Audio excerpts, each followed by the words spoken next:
Assalamualaikum warahmatullahi wabarakatuh. Perkenalkan, nama saya Novi Indriani Sapitri dengan NPM 23123 dari kelas A Tekstil Medis. Di sini saya akan menjelaskan tentang desain tekstil.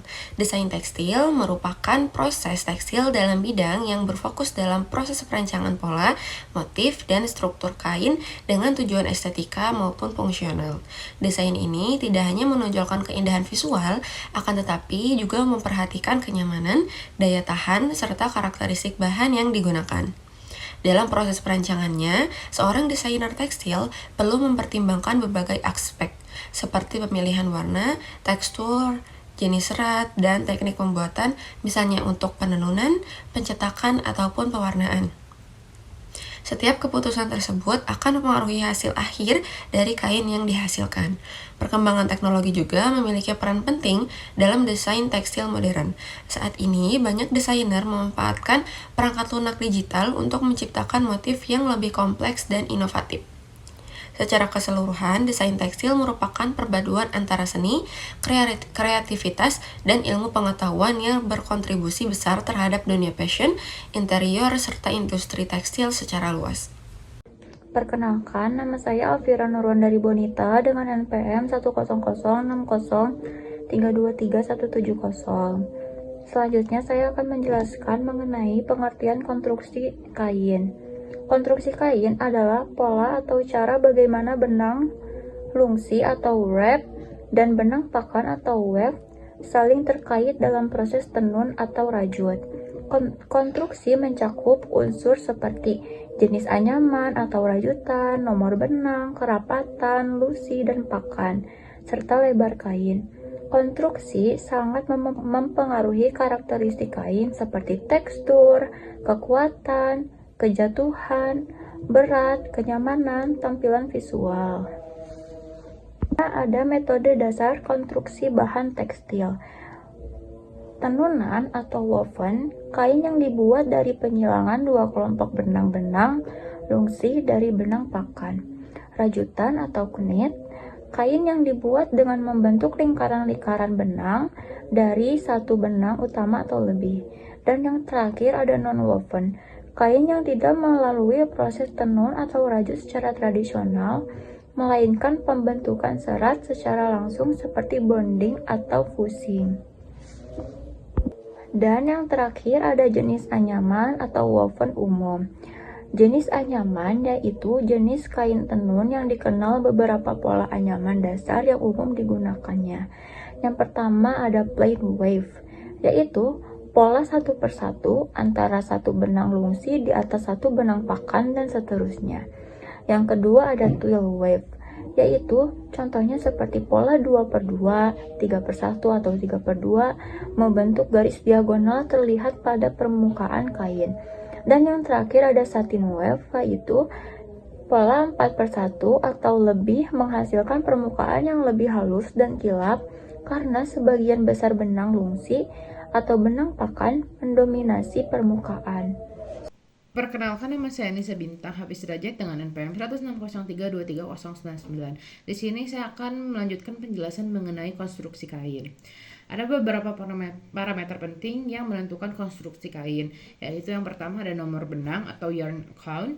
Itu menunjukkan ukuran atau kehalusan benang yang digunakan dalam lungsi maupun pakan. Selanjutnya ada tetalan atau density or ends or peak per inch atau per centimeter, jumlah benang lungsi dan pakan persatuan panjang atau lebar kain. Semakin besar tetalan, maka akan semakin rapat kainnya. Selanjutnya itu jenis benang dan sifat benang. Misalnya benang kapas, polyester, atau campuran. Itu akan mempengaruhi hasil akhir kain. Dan yang terakhir itu ada lebar kain. Lebar potongan kain yang dihasilkan dari loom juga bagian dari spesifikasi konstruksi. Kenapa sih konstruksi kain itu penting?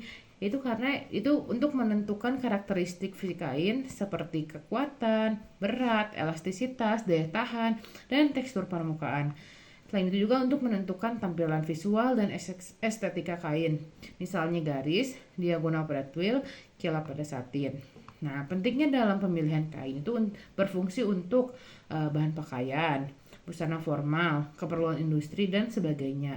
Memahami konstruksi itu membantu memilih kain yang sesuai dengan kebutuhan. Penting dalam proses produksi kain dan pemesanan.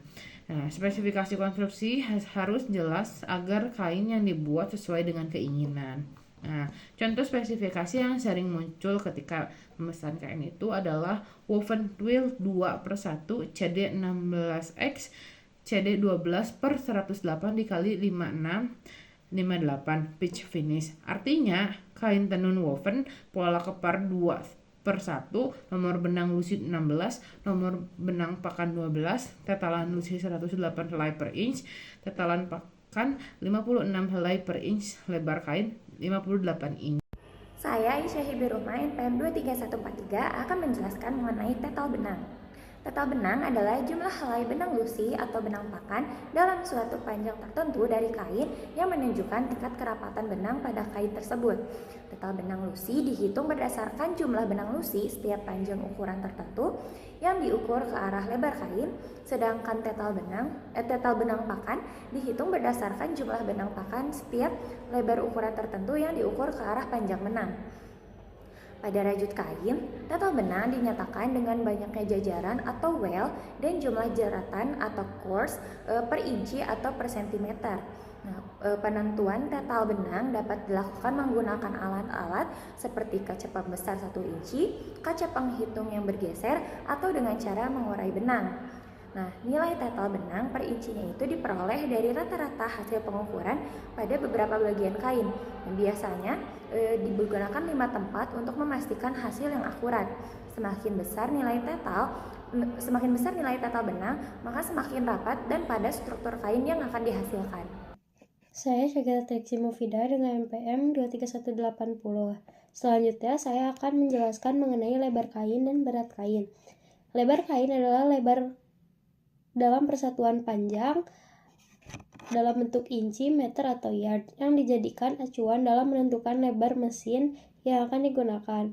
Lalu penulisan konstruksi kain pada dasarnya dapat dituliskan berdasarkan rumus, yaitu konstruksi kain sama dengan nomor benang lusi dikali nomor benang pakan dibagi tetal benang lusi dikali tetal benang pakan dikali lebar kain. Lalu lebar kain ini akan berpengaruh terhadap konstruksi kain karena menentukan secara langsung kemampuan kain tenun yang akan digunakan dalam hal lebar sisir. Syarat mesin dapat dipergunakan untuk penenunan kain yang akan dibuat harusnya memiliki lebar sisir lebih besar dibanding lebar kain. Lalu pengujian berat kain per meter persegi. Dalam praktik perdagangan, kain dijual atau dibeli dalam satuan panjang dan berat. Dalam berat itu, jika konteksnya sudah produksi konveksi. Dalam hal panjang, dia itu berupa potongan kecil atau piece. Setiap potongan bermacam-macam besarnya. Ada yang 30 yard, 40 yard, 60 yard, atau yang lainnya. Dalam hal beratnya, panjangnya biasanya dinyatakan dalam berat tiap yard atau dengan lebar tertentu atau dalam tiap berat tiap yard persegi dan berat tiap meter persegi. Lalu penentuan berat kain itu dilakukan dengan berbagai cara. Yang pertama, menimbang kain segera sebelum dikirim dalam bentuk potongan. Yang kedua, menimbang kain sepanjang 1 yard atau 1 meter dengan lebar tertentu. Yang ketiga, menimbang kain dalam bentuk contoh yang kecil dan dipotong dari kain yang akan diperiksa.